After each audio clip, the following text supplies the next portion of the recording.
Assalamualaikum warahmatullahi wabarakatuh. Selamat bertemu kembali dengan saya dari Agung Nugroho. Saya akan membuka channel Kupas Tuntas mengenai pembelajaran di SMK. Saat ini kelas 2 SMK. Saya menggunakan buku paket Bahasa Indonesia dari Kemendikbud ya. Ini profil saya. Sebelumnya jangan lupa untuk selalu semangat belajar agar nanti tercapai cita-cita yang adik-adik semua ingin capai. Tak ada yang lebih menyenangkan ketika kita pergi sekolah dan menggali ilmu. Nah, ini sebagai motivasi kita, kalau kita bersemangat untuk ke sekolah, maka kita akan mendapatkan ilmu yang bermanfaat. Untuk pembelajaran kali ini, saya akan mengupas tuntas mengenai cerpen. Cerpen adalah materi pembelajaran Bahasa Indonesia kelas 2 siswa SMK dan siswa SMA.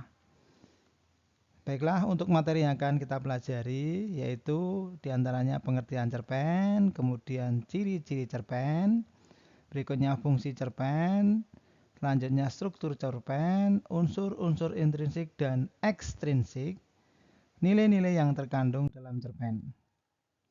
Apa itu cerpen? Ada yang sudah tahu? Adik-adik sudah tahu apa itu cerpen? Cerpen adalah cerita pendek ya. Itu akronim dari kata cerita pendek jadi cerpen. Cerpen dapat disebut juga dengan cerita pendek, merupakan suatu bentuk prosa naratif fiktif. Cerpen cenderung singkat dan padat. Nah, ada lagi cerpen merupakan salah satu jenis karya sastra yang memaparkan kisah atau cerita mengenai manusia.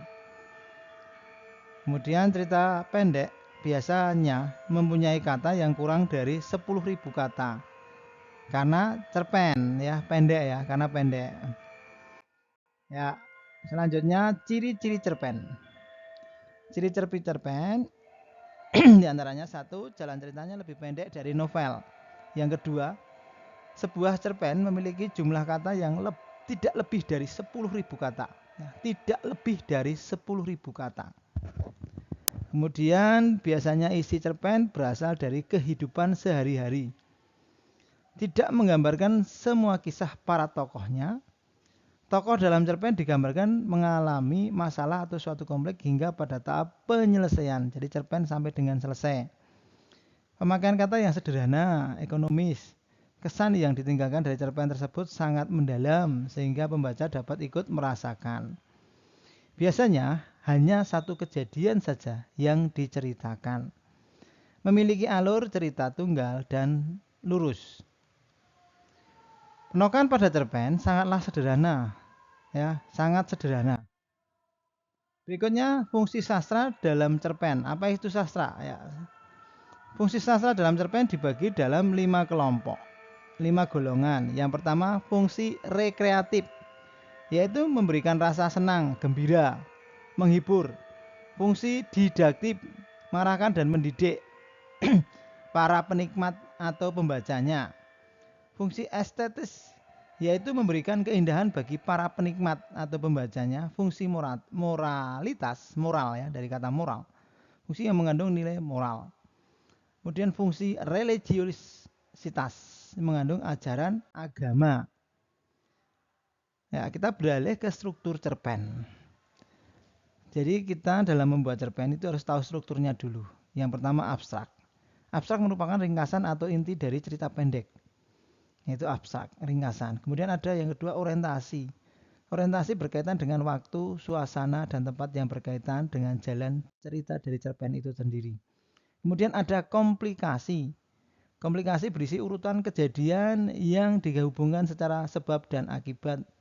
Kemudian ada evaluasi, yaitu struktur konflik yang terjadi dan mengarah pada klimaks, serta sudah mulai mendapatkan penyelesaian. Kemudian ada resolusi. Ya.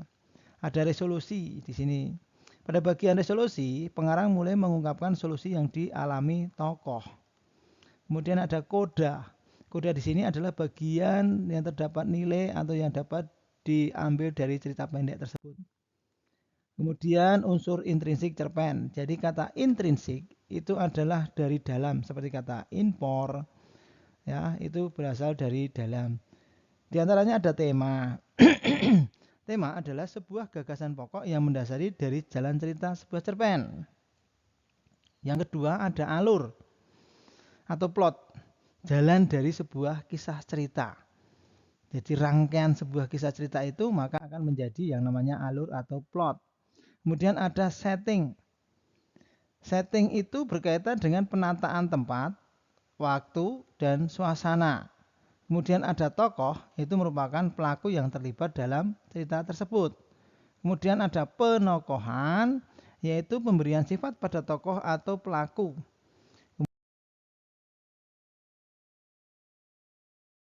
Kemudian ada lagi metode penokohan. Di dalam penokohan itu ada metodenya.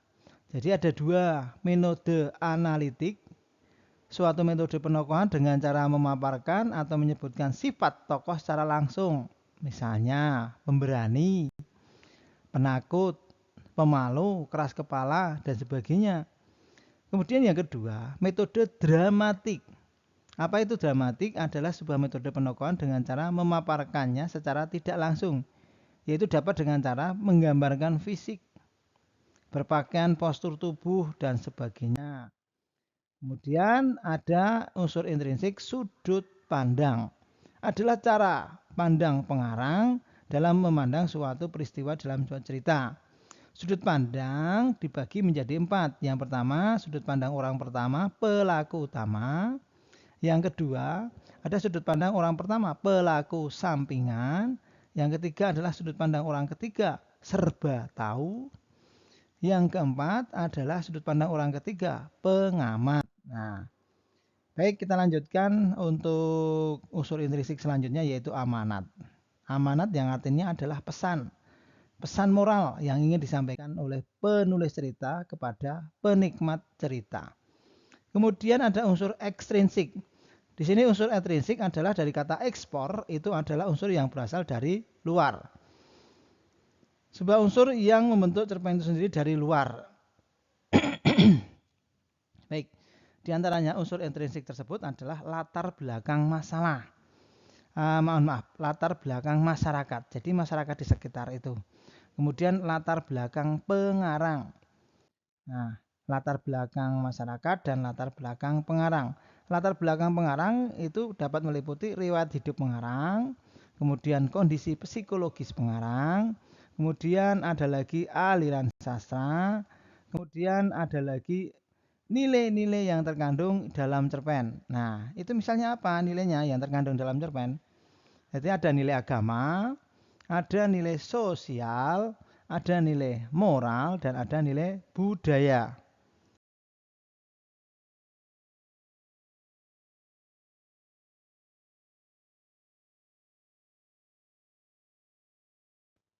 Baik, kita lanjutkan. Untuk materi berikutnya, nanti saya akan membahas tentang drama, akan membahas tentang biografi. Nah, seperti itu ya.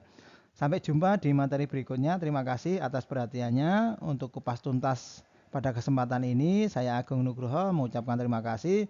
Sampai ketemu lagi. Jangan lupa untuk selalu untuk semangat belajar. Saya akhiri. Assalamualaikum warahmatullahi wabarakatuh. Salam hormat dan salam sukses.